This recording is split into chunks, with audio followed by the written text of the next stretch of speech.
이스라엘의 왕이 없을 그때에 에브라임 산지 구석에 거류하는 어떤 레위 사람이 유다 베들레헴에서 첩을 맞이하였더니 그 첩이 행음하고 남편을 떠나 유다 베들레헴 그의 아버지의 집에 돌아가서 거기서 넉 달 동안을 지내매 그의 남편이 그 여자에게 다정하게 말하고 그를 데려오고자 하여 하인 한 사람과 나귀 두 마리를 데리고 그에게로 가매 여자가 그를 인도하여 아버지의 집에 들어가니 그 여자의 아버지가 그를 보고 기뻐하니라.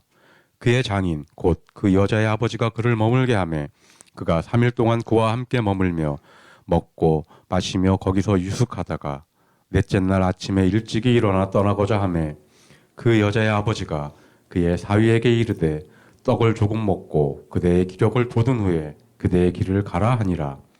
두 사람이 앉아서 함께 먹고 마시매 그 여자의 아버지가 그 사람에게 이르되 청하노니 이 밤을 여기서 유숙하여 그대의 마음을 즐겁게 하라 하니 그 사람이 일어나서 가고자 하되 그의 장인의 간청으로 거기서 다시 유숙하더니 다섯째 날 아침에 일찍이 일어나 떠나고자 하매 그 여자의 아버지가 이르되 청하노니 그대의 기력을 돋우고 해가 기울도록 머물라 하므로 두 사람이 함께 먹고 그 사람이 첩과 하인과 더불어 일어나 떠나고자 하매 그의 장인 곧 그 여자의 아버지가 그에게 이르되 보라 이제 날이 저물어 가니 청하건대 이 밤도 유숙하라. 보라 해가 기울었느니라. 그대는 여기서 유숙하여 그대의 마음을 즐겁게 하고 내일 일찍이 그대의 길을 가서 그대의 집으로 돌아가라 하니. 아멘. 네, 감사합니다. 네, 오늘 또 2025년 첫 시간 또 우리 박보건 성도님이 또 함께 또 찬양 인도해 주셔서 너무 감사드립니다. 우리 그 찬양은 우리 하윤이가 제일 잘하는 것 같더라고요. 다른 사람보다. 네, 좀 본받으시기 바랍니다. 자, 새해 우리 인사합시다. 제가 새해 복 많이 받으세요 하려다 보니까 이미 우리는 에베소서를 보니까 복을 받은 사람이더라고요. 그래서 이미 받은 복을 누려야 됩니다. 그래서 받은 복을 믿음으로 누리세요. 이렇게 같이 한번 인사하겠습니다. 이미 받은 복을 믿음으로 누리세요. 네, 같이 인사합시다. 네, 감사합니다. 자, 지난주에 이어서 바로 들어갈게요. 이제 4절부터 보도록 하겠습니다. 자, 레위인이 첩을 두고 첩이 레위인을 대적하여 행음을 하고 이제 아버지의 집으로 갔습니다. 베들레헴이라는 곳으로 갔습니다. 그리고 이제 4개월이 지나서야 레위인이 첩을 데려오라고 첩의 아버지 집으로 이제 찾아갔습니다. 자, 그리고 아버지가 그를 보고 어떻게 해요? 3절에 보니까 기뻐합니다. 아버지가 왜 기뻐했을까요? 아버지는 행음하고 집으로 온 딸에 대해서 걱정이 많았을 거예요. 어찌됐든지 딸이 행음을 했으니까 지금 사위의 눈치를 볼 수밖에 없는 상황입니다. 그러니까 지난주에 살펴보았듯이 이제 율법에 의해서 어떤 책임을 묻게 할 수 있어요. 심하면 죽일 수도 있고요. 아니면 버릴 수도 있기 때문에 지금 그 첩의 아버지는 이 레위인의 눈치를 볼 수밖에 없는데 레위인이 딸을 찾으러 베들레헴까지 온 모습을 보고 기뻐했다는 것입니다. 자, 그리고 4절 봅시다.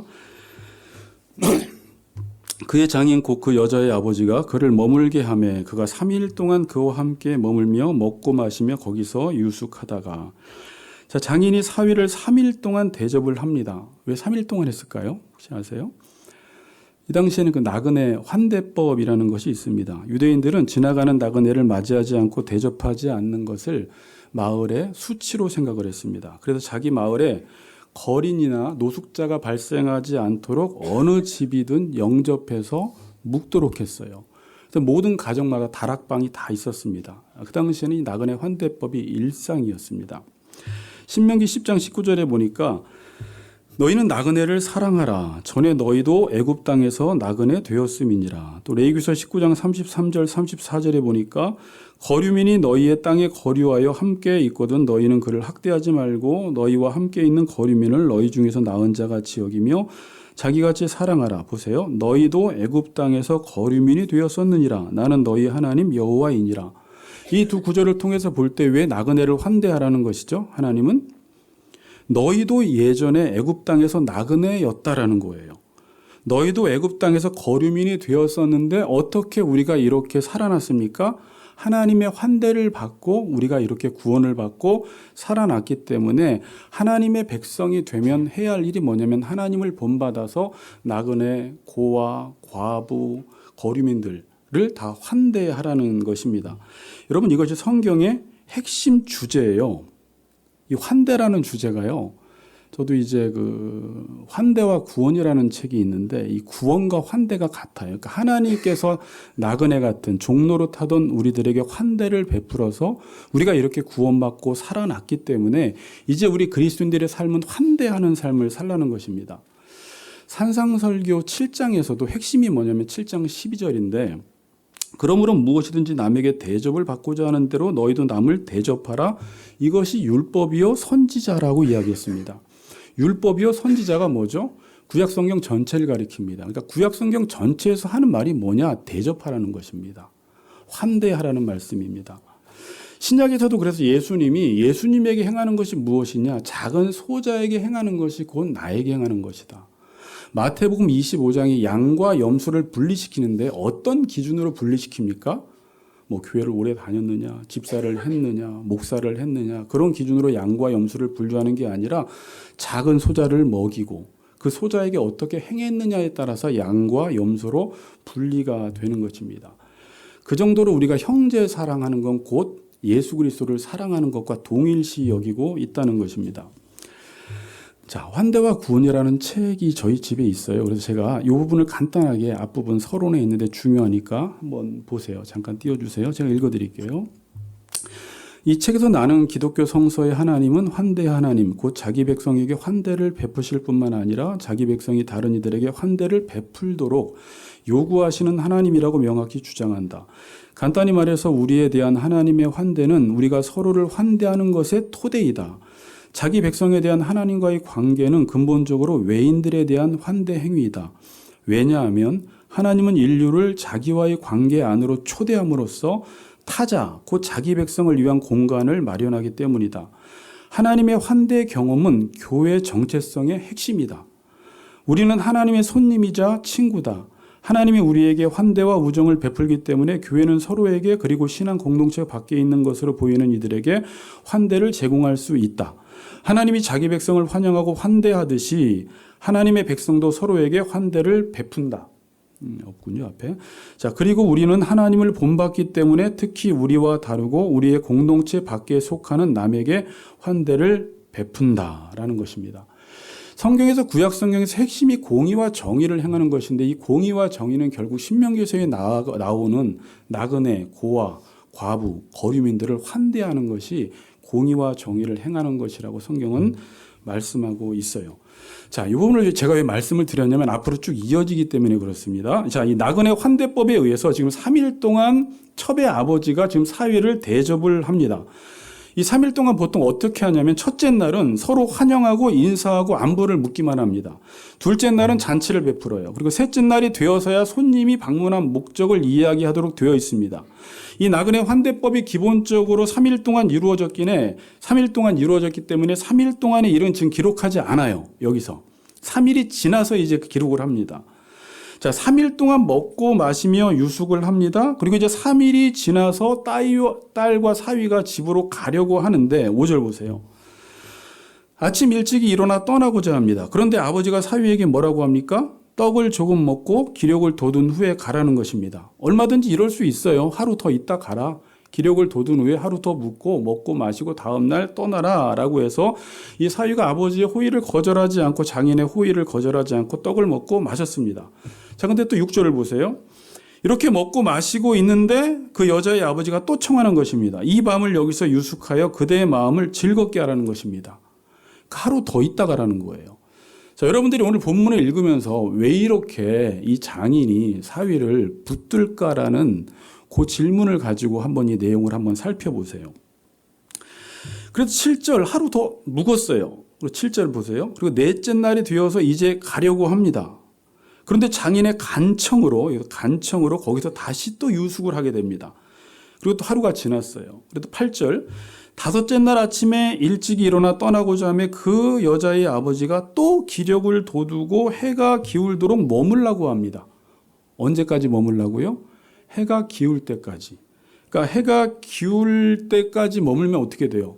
밤이 돼서 떠나는 건 위험하잖아요. 근데 해가 기울 때까지 머물라고 한 다음에 또 그를 붙잡아 들여는 속셈이었죠. 그래서 또 하루를 또 묵습니다. 여자의 아버지가 날이 저물어가니 이 밤도 여기서 유숙하라고 합니다. 그러니까 10절에서는 이제 레위인이 더는 머물지 않으려고 늦은 시간에 떠나는 것입니다. 레위인은요, 지금 5일을 머물렀잖아요. 안식일 준비를 해야 돼요. 얼른 가서 제사 준비도 해야 되고 말씀 준비도 해야 되고 안식일 준비를 해야 되는데 지금 5일 동안 이곳에 머물러 있는 것입니다. 이제 5일째는 떠나게 됩니다. 질문. 자, 여러분이 여자의 아버지가 왜 이렇게 레위인을 붙잡으려고 하는 것일까요? 여러분 이렇게 환대받으면 좋습니까? 좀 환대가 과하다고 생각들지 않아요? 이 질문에 대한 제가 대답을 찾아보려고 이 책 저 책을 봤더니 대답이 여러 가지가 있습니다. 이런 대답이 있었어요. 잘못한 자기 딸을 잘 보살펴 달라고. 사위와의 관계를 돈독히 하기 위해서. 또 어떤 분은 딸의 신변 안전에 불안을 느껴서 사위를 최대한 오랫동안 잡아둔 것이다. 또 하나는 나는 당신을 이만큼 대접할 수 있다는 남자들 사이의 파워게임이다. 여기 답이 있는 것 같아요, 여러분? 왜 그런 것 같아요? 왜 이렇게 붙잡는 거예요? 장인이 사위를. 지금 여러분 이 19장은 어떻게 시작이 되고 있죠? 이스라엘의 왕이 없을 그때로 시작하고 있죠. 이 말이 다시 말하면 무슨 말이에요? 사람이 각각 자기 소견에 옳은 대로 살아갈 때, 자기 보기에 좋은 대로 살아갈 때, 자기 욕망대로 살아갈 때 레위인이 어떻게 살아가고 있으며 이 장인이 지금 어떤 생각을 하며 살아가고 있으며 그 뒤에 이제 베냐민 지파 이야기까지 나오는데 왕의 통치를 받지 않고 사람이 각각 자기 소견에 옳은 대로 살아갈 때 이 환대가 어떻게 변질되어 가고 있는지를 지금 보여주고 있습니다. 여러분 지금 이 아버지의 모습이 나그네 환대를 잘하는 것 같아요? 못하는 것 같아요? 여러분들이 만일 레위인이라면 이렇게 장인이 여러분들을 환대해 주면 여러분들은 어떨 것 같아요? 너무 좋아요? 계속 유숙하고 먹고 마시고 마음을 즐겁게 하라고 하니까 너무 좋습니까? 자, 제가 보내드린 그 유튜브 그 개그 콘서트에서 했던 그거 보았습니까? 여러분? 제가 올려드렸잖아요. 그게 제목이 뭐죠? 이게 2013년도에 했던 내용인데 김준현 씨가 나와서 아주 코미디 연기를 잘했어요. 그 제목이 편하게 있어라는 거예요. 편하게 있어. 그러니까 편하게 있으라고 하면서 상대방을 되게 불편하게 하는 내용을 지금 풍자한 거예요. 코미디로. 그러니까 김준현이가 직장 상사가 되었습니다. 그리고 직장 부하 직원을 집으로 데려와요. 그리고 이제 편하게 있어라고 이야기하면서 어떻게 해요? 계속 불편하게 만드는 거예요. 그러니까 결국은 이 사람을 편하게 하는 게 아니라 환대를 상대방을 위해서 환대하는 것이 아니라 자기가 먹고 싶고 자기가 마시고 싶으니까 계속 이 부하 직원을 붙들어 두는 거예요. 그러면 사람들은 재밌는 거예요. 제목은 편하게 있어라고 하는데 편하게 있지 못하게 하는 것이죠. 과연 이 손님 대접이 누구를 위한 손님 대접이냐라는 거예요. 지금 겉으로는 환대라는 것은 상대방을 위해서 환대해야 되는데 이게 과연 상대방을 위한 환대인지 자기 만족을 위한 환대인지 자기 소견에 옳은 대로 살아갈 때 이 환대가 어떻게 지금 변질되어 가고 있는 것인지를 보여주고 있어요. 여러분 우리도 상대방에게 이렇게 불편함을 주는 환대를 하고 있지는 않는지 한번 생각해 봐야 돼요. 여러분들도 누구의 초대를 받았을 때 그 초대에 응하고 싶지 않은 적이 있습니다. 언제 그래요? 누군가가 나를 초대했는데 가고 싶지 않은 적이 있어요. 아, 거기 가면 너무 불편해. 우리 그 사위들이 이 장인 장모님의 그 식사 대접을 받으러 갈 때 제가 많이 불편해하는 모습을 본 적이 있어요. 그러니까 뭐 닭도 잡아놓고 음식을 많이 차려놨다고 하는데 실은 가끔 입맛에 안 맞을 수도 있고요. 또 배가 부를 수가 있는데 이 장인 장모님은 장인어른은 장모님은 계속 사위가 많이 먹기를 바라는 거죠. 그래서 이 만족이 사위의 만족인지 장모님을 만족시켜야 드리는 것인지 그래서 꼭 이 부분뿐만이 아니라 우리가 누군가의 초대를 받았을 때 과연 이 사람은 누구를 위해 초대했는지 정말 상대방에 대한 배려가 있는 건지 아니면 내가 먹이고 내가 만족하려고 하는 것인지 이렇게 불편한 경우가 있다는 것이고요. 우리도 다른 사람들에게 사랑을 베풀고 환대를 베풀지만 과연 그 환대가 정말 그 사람 입장에서 환대를 하는 것인지 아니면 자기 만족 차원에서 환대를 하는 것인지를 한번 생각을 해봐야 합니다. 여러분 7절에 보시면은 이 간청하다라는 말이요. 압박하다라는 말입니다. 단어를 찾아보니까 압박하다. 그러니까 상대방의 환대가 지금 압박으로 다가오는 거예요. 여러분 스토커 있잖아요. 스토커. 우리가 애인 사이에 누구를 사랑하다가 그 애인과 헤어지게 되면 남자친구가 요즘 뭐 여자친구를 어떻게 했다, 죽였다 이런 경우가 있습니다. 이게 진짜 사랑인가요? 아니에요. 자기 욕심으로 그 사람을 압박을 하는 것입니다. 자, 이게 가장 심하게 작용하는 것이 어디서 작용을 할까요? 이 압박이. 나는 상대방을 정말 위하고 사랑한다고 하는데 상대방은 지금 압박을 당하고 있는 경우가 있습니다. 이게 부모가 자녀에게 이런 일을 자주 저지르게 되고 실수하게 됩니다. 제가 지지난주에 기독 학부모 교실에서 영상을 같이 보게 되었는데 고3 학생들의 가방 무게가 한 6.8kg, 7kg 정도가 된다고 합니다. 그리고 그 고3 학생에게 물었습니다. 이렇게 가방 무게처럼 나에게 인생의 가장 큰 짐이 무엇이냐, 나를 무겁게 하는 게 무엇이냐라고 했더니 뭐라고 했을까요? 여러분들은 보셨죠? 부모님의 기대라는 거예요. 그러면서 웁니다. 그러니까 제일 자기를 힘들게 하는 게 고3 학생이 부모님의 기대라는 거예요. 그러니까 부모님들은 자녀를 사랑한다고 하지만 부모의 욕망이 자녀를 압박하는 겁니다. 여러분, 이런 일들이 사랑이라는 이름으로 나는 너를 사랑한다고 하지만 그게 때로는 우리의 욕심으로 상대방을 압박해서 힘들게 할 수 있다는 거예요. 지금 왕의 통치를 받지 않을 때 이 욕망과 자기 중심성이 극복이 안 되고 있는 것입니다. 우리는 상대방을 배려하고 싶어요. 저도 목회를 하면서 성도 입장에서 생각해 보고 싶고요. 부모들은 자녀 입장에서 생각해 보고 싶은데 이게 내가 상대방을 배려하고 싶다고 해서 배려가 되면 부부간의 문제가 안 일어나고요. 관계 속의 문제가 안 일어납니다. 인간은요, 상대방을 배려한다고 하지만 이 자기 중심성을 극복을 스스로 못하는 게 죄거든요. 상대방의 유익을 구하는 게 사랑인데 상대방의 유익보다는 우리의 죄된 본성은 항상 자기의 유익을 구하게 되어 있어요. 자, 그러면 여기서 지금 말하는 건 뭐냐면 인간이 하나님의 통치를 받지 않을 때, 인간이 하나님의 환대를 받지 않을 때, 이 하나님의 은혜와 사랑을 받지 못할 때 이 자기중심성이 극복이 안 돼서 다른 사람들의 유익과 다른 사람들을 배려한다고 하지만 그건 마음 먹는다고 되지 않는다라는 것입니다. 그래서 모든 관계 속에서 항상 자기 중심적으로 사람을 만나는 거예요. 거기서 문제가 발생하는 거예요. 그러니까 여러분, 부부간의 문제도 TV에 나오는 맨날 그 이혼에 관한 내용들이 나오는데 보면은 다 자기 생각으로 꽉 차 있어요. 자기 말밖에 안 합니다. 그러니까 상대방의 입장을 이해해주지 못해요. 그럴 힘이 인간에게 없는 것입니다. 여러분들도 올 한 해 하나님의 통치를 받고 살아갈 때 하나님의 은혜를 받고 하나님의 환대를 받고 살아가면 우리 가슴이 넓어져요. 더 많은 사람을 품게 돼요. 그러나 이 마음이 좁아질수록요, 옆에 있는 사랑하는 한 사람도 품지 못하고요, 내가 내 자신까지도 압박을 하며 살아갑니다. 그리고 자기 자신을 학대해요. 여러분, 욕망이라는 것은요, 다른 사람들만 힘들게 하는 것이 아니라 내가 나를 힘들게 해요. 내가 원하는 욕심과 욕망을 이루기 위해서 내 몸을 막 학대하기 시작합니다. 무리해서 일을 하기 시작합니다. 그리고 자기가 스스로 지쳐요. 누가 그렇게 하라고 하지도 않았는데 자기가 오래 세운 기준치 때문에, 기대 때문에, 목표 때문에 그걸 이루려고 하다가 자기의 몸이 지금 다 망가졌어요. 그러니까 욕망이라는 것은요, 나도 죽이고 이웃도 죽입니다. 관계도 다 깨트려 버립니다. 자, 여러분, 여자의 아버지는 정말 이 사위를 환대한다면 때가 되면 보내주어야 합니다. 그런데 계속 붙잡아요. 여기 본문을 여러분이 읽다 보면 반복해서 나오는 문장에 기력을 돋운 후에 가라는 거예요. 힘있게 하라는 건데요. 뭐 정력을 보충하라는 건지 뭐 이거에 대해서는 나와 있지는 않는데, 또 충분히 먹고 마셨는데 계속 먹고 마시라는 것입니다. 마음을 즐겁게 했는데 계속 마음을 즐겁게 하라고 이야기합니다. 먹고 마신다. 마음을 즐겁게 해라.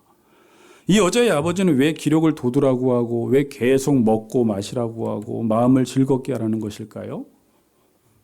여기서 지금 본문에서 뭘 보여주고 싶은 것일까요? 이게 이 시대의 삶의 특징이에요. 이 시대의 문화 코드입니다. 노아 시대에 멸망하기 전에 사람들의 삶의 특징이 어떻어요?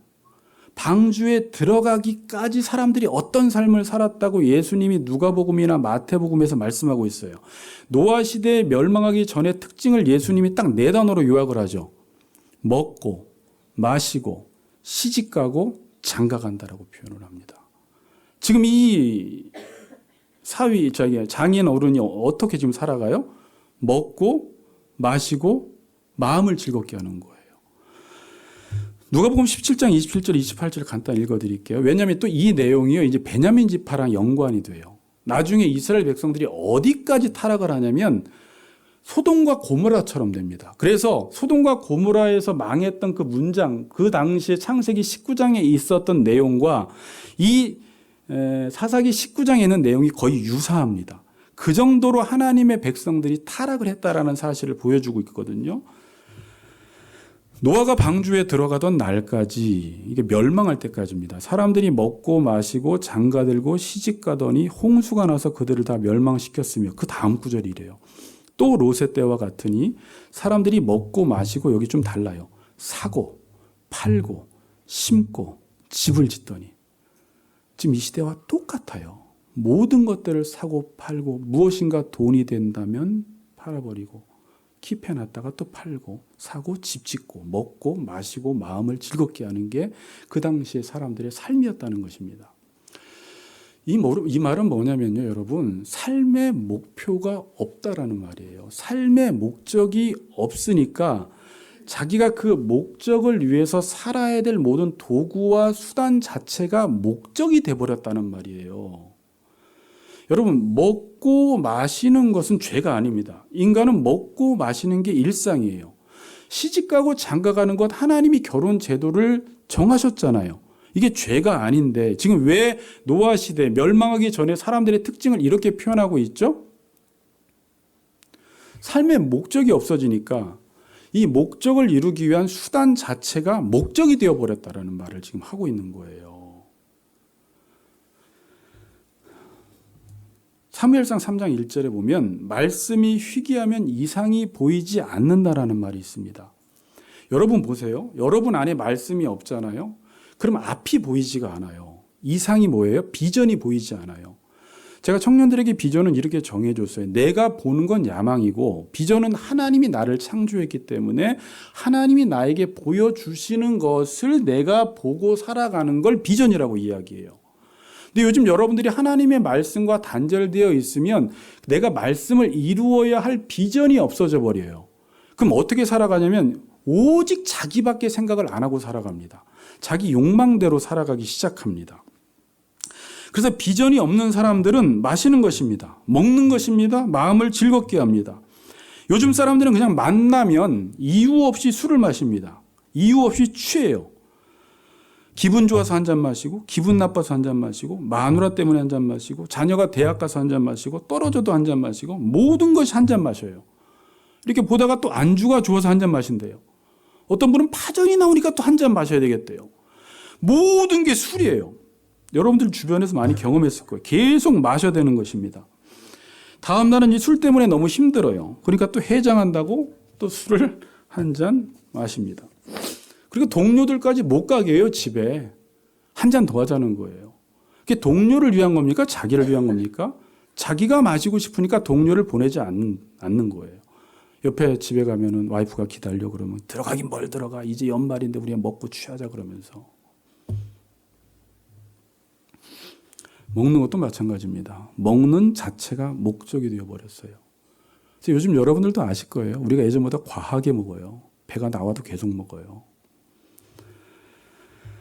먹기 위해서 삽니다. 어떤 분들은 직접 그런 말을 해요. 나는 먹기 위해서 산다. 일부러 배를 막 굶겨요. 그리고 나서 이제 그 먹을 때 쾌감이 있기 때문에 그걸 즐기기 위해서 일부러 굶는 사람들도 있어요. 시집가고 장가가는 게 왜 죄입니까? 제가 아마 다다음 주부터 에베소서 여러분 설교한 거지만 그 당시에 결혼이라는 것을 신학책 여러 권을 보고 정리한 내용이니까 결혼의 목적이 뭔지, 남자가 머리 되는 게 뭔지, 복종하는 게 뭔지, 사랑하는 게 뭔지 다다음 주부터 꼭 들어보세요. 결국 결혼이라는 것을 하나님이 왜 세웠냐면요.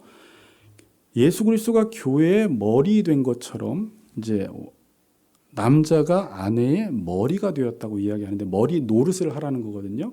그럼 남자의 위의 머리는 누구냐면은 고린도전서에 보니까 예수님이세요. 예수님의 위에는 누가 머리예요? 하나님이 최고의 머리예요. 결국 결혼을 통해서 하나님이 의도하신 것은 하나님의 통치를 받으라는 거예요. 그래서 교회가 예수 그리스도에게 복종하고 예수 그리스도께서 교회를 사랑하듯이 부부관계 속에서 복종하고 사랑함으로 이 비밀이 크도다라고 이야기하지만 결혼의 궁극적인 목적은 이 과정을 통해서 서로 깎여가면서 하나님을 닮아가라는 것이고 결국 하나님이 누구신지 예수 그리스도가 누구신지를 부부 생활을 통해서 이 부부 생활이 복음의 장이 되어서 사람들에게 하나님이 이런 분이라는 것을 부부 생활을 통해서 보여주라는 거예요. 근데 지금 시집가고 장가가는 그 자체가 잘못된 게 아니라 뭐가 잘못됐어요? 창세기 6장 2절을 한번 보세요. 노아 시대 전에 이렇게 표현을 해요. 하나님의 아들들이 사람의 딸들의 아름다움을 보고 자기들이 좋아하는 모든 여자를 아내로 삼은지라. 여기서 보통 일반적으로 하나님의 아들들을 셋 계열의 후손으로 보고요. 사람의 딸들을 가인 계열의 후손으로 봅니다. 셋 계열의 후손들, 하나님의 자녀들이 지금 가인 계열의 딸들의 아름다움을 보고 자기들이 좋아하는 모든 여자를 아내로 삼았어요. 여러분, 이게 잘못된 겁니까? 자기들이 보기에 좋은 대로 여자를 아내로 삼았어요. 우리가 이 시대가 사람을 그런 기준으로 고르기 때문에 우리는 이 말씀이 잘못됐는지를 잘 모릅니다. 지금 성경에서 말하고 싶은 것은 하나님 보시기에 좋은 대로 배우자를 고르라는 거예요. 배우자를 고를 때 마치 물건을 고르듯이 내 기호에 맞는 배우자를 고르는 게 아니라, 그리고 내 기호에 맞지 않으면 그 배우자랑 헤어지라는 말이 아니라 인생의 목적이 같아야 되고 삶의 가치관이 같아야 되고 같이 예수를 믿으면서 하나님의 영광을 위해 살라고 가정제도를 하나님이 마련하신 건데, 사람을 고를 때, 배우자를 고를 때조차도 마치 신발이나 옷이나 차나 어떤 물건을 고르듯이 내 기호에 맞는 것을 고르고 원치 않으면 버린다라는 거예요. 그래서 6장 5절에 보면 사람의 생각하는 모든 계획이 항상 악할 뿐임을 보시고, 하나님이 이렇게 말씀하세요. 사람들이 항상 계획하는 게 모든 것이 악하대요. 이게 또 무슨 말일까요? 모든 게 동기가 자기 자신이라는 거예요. 뭘 하든지. 하나님을 믿어도 자기 자신. 결혼을 해도 자기 자신을 위해서. 사람을 섬겨도 자기 자신을 위해서. 환대를 해도 자기 만족을 위해서. 이게 사람이 생각하는 모든 계획이 항상 악하다는 말입니다. 제가 결혼 정보회사를 일부러 한번 보고 여러분들에게 오늘 보여드리려고 그래요. 그러니까 이 결혼 정보회사에서 이게 1등급부터 9등급까지 나눈 것이 왜 그러냐면 지금 이 시대가 사람을 어떤 눈으로 보느냐, 배우자를 고를 때 어떤 조건을 보고 고른다라는 것이 결혼 정보회사를 보면 알 수가 있어요. 한번 띄워줘 보세요.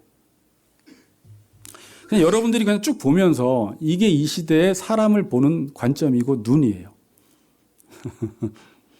제가 여자들 저 등급을 보면서요, 거기에는 뭐 직업도 없고요, 학력도 들어가지 않고요, 여자를 고를 때는 거기에 500억 이상, 1000억 이상, 100억 이상, 집안 가정 배경이 좋은 사람들이 1등급, 2등급, 3등급, 4등급으로 들어가 있습니다. 제가 이 밑에 있는 글을 읽다가 재밌는 게, 자, 됐습니다. 여성의 결혼 조건이요, 소득, 학력, 키, 체중, 인상 이런 것으로 따진다고 합니다. 여기서 인상이 호감인 자매가 인상이 비호감인 자매보다 연봉이 1,300만 원 많은 남자와 결혼했다고 합니다. 실제 통계적으로. 그러니까 이쁜 여자가 연봉 많은 남자를 만났다라는 거예요. 키가 1cm 커질 때마다 남편감의 연봉이 43만 원 올랐다고 하고요. 체중이 1kg 늘 때마다 남편감의 연봉이 7만 원씩 깎였다고 합니다. 그러니까 살찌면 좋은 남자 못 만난다라는 것을 지금 말해주고 있어요. 자, 아까 창세기 6장 3절, 2절 다음에 이런 말씀이 있습니다. 자기들이 좋아하는 모든 여자를 아내로 삼은지라 라고 한 다음에 3절에 여호와께서 이르시되 나의 영이 영원히 사람과 함께 하지 아니하리니 이는 그들의 육신이 됨이라. 여기서 육신이란 단어 뭘까요? 이게 그냥 말 그대로요. 바사르라는 단어가 살덩이, 육체, 고기라는 거예요. 그러니까 인간이 어떻게 됐다는 거예요? 하나님의 영이 떠나니까 그냥 짐승처럼 살아간다는 거예요. 인격이 있는 짐승처럼 살아간다는 거예요.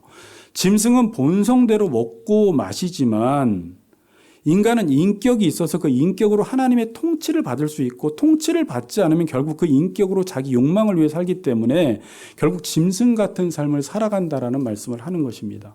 그리고 나서 말씀하는 것이 인간의 생각하는 모든 계획이 항상 악하다라고 말씀하고 있습니다.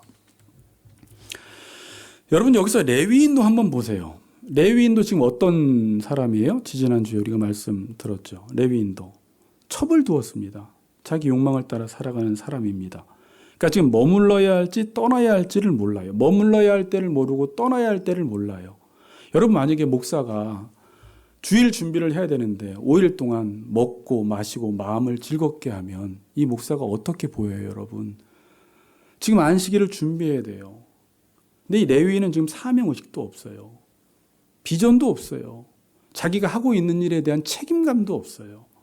그러니까 얼마나 느긋하게 그 장인의 집에 가서 장인이 묵으라고 한다고 묵고 먹으라고 한다고 먹고 마시라고 한다고 마시고 마음을 즐겁게 하라고 한다고 같이 마음을 즐겁게 하다가 5일째 떠나서 어떻게 지금 제사를 집례하는지는 모르겠지만 그 당시의 삶이 이렇다라는 사실을 지금 보여주고 있습니다. 그리고 여러분들 여기서 흥미로운 점이 뭐냐면 이 첩이 돌아가는 과정 속에서 이 첩의 선택과 결정은 하나도 없어요. 첩이 떠나와서 첩이 돌아가는데 첩의 동의를 묻질 않아요. 이 모든 걸 누가 결정을 해요? 사위와 장인이 결정을 다 해버리는 거예요. 무슨 말일까요? 그 당시 여자가 이렇게 물건 취급을 당했다라는 말입니다. 뒤에 보면 더 심하죠. 아버지는 딸이 이렇게 되어서 율법에 의해서 뭐 어떻게 되면 자기 가족이 자기 가문 자체가 지금 치욕을 당하기 때문에 지금 그 치욕을 피하려고 하고 레위인은 지금 어떤 생각으로 그 첩을 찾으러 왔어요? 자기의 육정을 채우기 위해서 왔기 때문에 둘 다 이 자기 딸, 자기 아내를 생각하는 마음은 전혀 없습니다. 결론을 맺겠습니다. 지금 계속해서 여러분 반복되지만 이스라엘의 왕이 없을 때에 과연 그 사회 속에서 공동체가 어떻게 지금 타락하고 변질되어지는지를 우리에게 계속 말씀하고 있습니다. 자, 여러분 제가 교리 시간에 계속 말씀드렸듯이 하나님이 이 세상을 지으실 때는 모든 창조물에 목적을 두셨습니다. 자, 여러분들이 살아가는 모든 창조물에 목적을 두셨어요. 그리고 인간에게 이 모든 피조물들을 다스릴 수 있는 왕적 통치권을 주셨어요. 그래서 모든 사람과 모든 대상들을 잘 알아서 공부를 해서 그 대상들을 섬기는 것이 인간의 삶의 목적이에요. 자, 여기까지 되게 중요한 말이에요.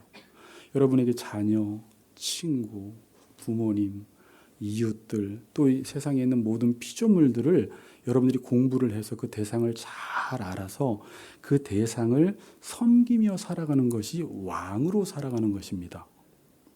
이게 인간의 목적이에요. 그러니까 자기를 위해 사는 게 아니라 하나님이 우리에게 주신 모든 것들을 섬기며 살아가는 것. 그런 차원에서 예수님은 마가복음 10장에서 내가 이 땅에 온 것은 섬기려고 왔다라는 말이 그 의미예요. 자, 그런데 지금 왕의 통치를 받아야지만 내 인생의 목적을 그렇게 타인들을 섬기고 모든 피조물들을 섬기며 살아갈 수가 있는데 이 왕의 통치를 받지 않으면 여러분이나 저나 어떻게 되냐면 바로 죄성이, 이 자기중심성이 시동을 걸기 시작합니다. 그래서 상대방을 봐도 상대방을 섬길 마음이 아니라 욕심이 잉태한 즉 죄를 낳고 죄가 장성한 즉 사망을 낳는데 그때부터는 모든 피조물과 모든 사람들을 다 수단화시키기 시작해요. 이게 말세에 일어나는 무서운 죄악된 모습이에요. 누구까지 수단을 시키냐면 나중엔 하나님까지 수단을 시키고요. 그래도 가족 중에 어머니, 아버지는 그래도 우리가 사랑했어요. 이전에 아무리 나가서 죄를 짓고 도둑질을 해도 자녀, 부모님은 사랑했는데 지금 이 시대는 어때요? 하나님도 그렇고 자녀, 부모, 모든 자기 하나 보험금을 타기 위해서 마누라를 죽이는 시대. 자기 욕망을 이루기 위해서 자녀를 통해서 대리만족하려고 하는 시대. 교회에 와서도 하나님을 섬기면서도 내 욕망만을 만족시키려고 하는 시대. 결국 이 시대를 불행하게 하는 건 뭘까요?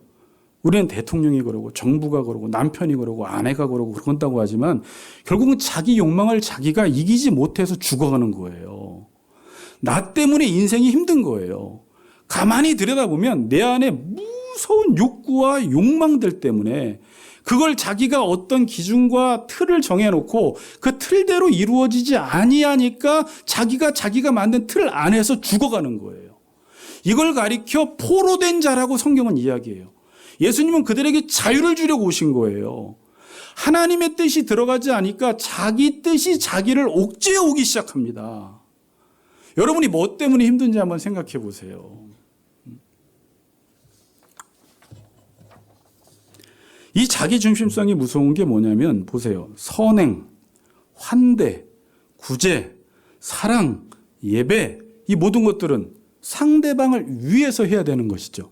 그러니까 상대방을 위해서 행해야 하는 것조차도 자기를 위해서 하는 거예요. 선행도, 환대도, 사랑도, 예배도 다 자기를 위해서 하는 거예요.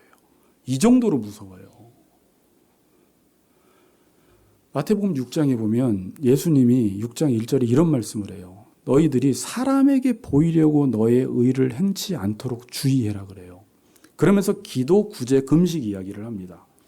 그러니까 기도, 구제, 금식이라는 것은 하나님 앞에서 은밀하게 행해야 하는 일입니다. 근데 하나님 앞에서 행해야 하는 일조차도 사람에게 보이려고 하는 거예요. 이게 바리새인의 의인데 이 바리새인의 의 가지고는 천국에 못 들어간다고 하잖아요. 그 말은 여러분 너무 두려워할 필요 없이 기독교 신앙생활은 외적인 변화가 문제가 아니라 내 내면의 변화가 이루어지지 않으면 천국 백성으로서 살아갈 수 없다라는 말을 하는 것입니다. 늘 우리의 내면을 살펴야 돼요. 이게 사사기 시대예요. 이 죄 하나가 다 망쳐놔요. 자기중심성 하나 극복하지 못하니까 이 세상이 엉망이 되는 것입니다. 여러분 지금 이 시대의 자기중심성이 암덩이처럼 퍼져나가고 있어요. 그런데 이렇게 자기중심성이라고 말하지 않아요. 사람들은 행복이라는 것으로 포장을 해버렸습니다. 자기 만족이라는 것으로 포장을 했어요. 인권이라는 것으로 포장을 했어요. 그러면서 지금 자기중심성을 채워나가고 있는 것입니다.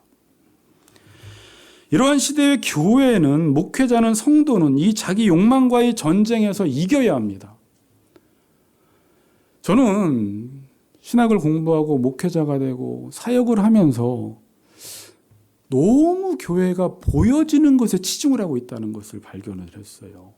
성경 전체는 외적으로 할례를 받지 말고 내면의 할례를 받고 산상설교 전체에서 이야기하는 것도 바리새인의 의 가지고는 천국 가지 못하고 우리의 속사람이 변화돼야 한다고 말씀하고 있는데 우리는 이 한국의 유교 문화 속에서 지내다 보니까 거칠해, 명분, 보여지는 것들을 너무 중요시 여기며 살아왔어요, 그동안.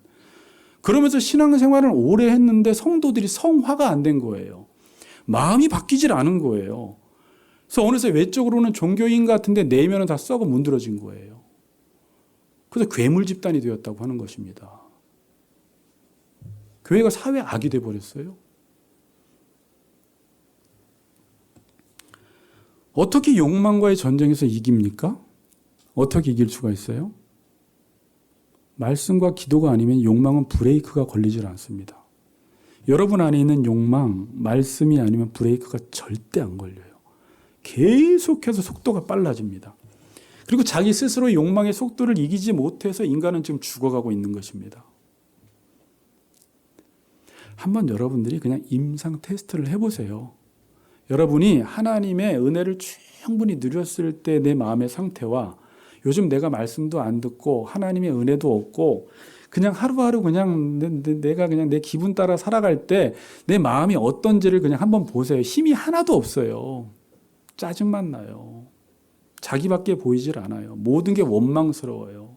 아담과 하와처럼 남 핑계만 대기 시작해요. 자기를 들여다보지 못해요. 여러분 올 한 해 열심히 사세요. 모든 일에 최선을 다하시고요. 돈도 많이 버세요. 좋은데 취업도 하시고요. 그런데 한번 이런 삶의 목표를 가져보세요. 저나 여러분이나 내가 하는 일을 통해서 내가 가지고 있는 것들을 통해서 사람을 섬겨보자. 자, 근데 사람을 섬기는 것도요, 교회를 섬기는 것도 여러분의 의지로 하면 오래가지 못합니다. 다시 한번 부탁드리지만 지금도 하나님은 여러분들 앞서 행하고 계시고 지금도 여러분들에게 말씀하고 계시고요. 여러분이 귀만 기울이면 하나님은 여전히 우리를 사랑으로 공의로 통치하고 계십니다. 그래서 그 말씀에 귀를 기울이셔서 여러분의 마음을 늘 넓히세요. 그리고 더 많은 이웃들을 품을 수 있는 그릇으로 만들어 보세요. 그래야 할 때 올 한 해가 그 어떤 한 해보다 행복할 것입니다. 하나님의 통치를 받는 2025년도 되시기를 주의 이름으로 축복합니다.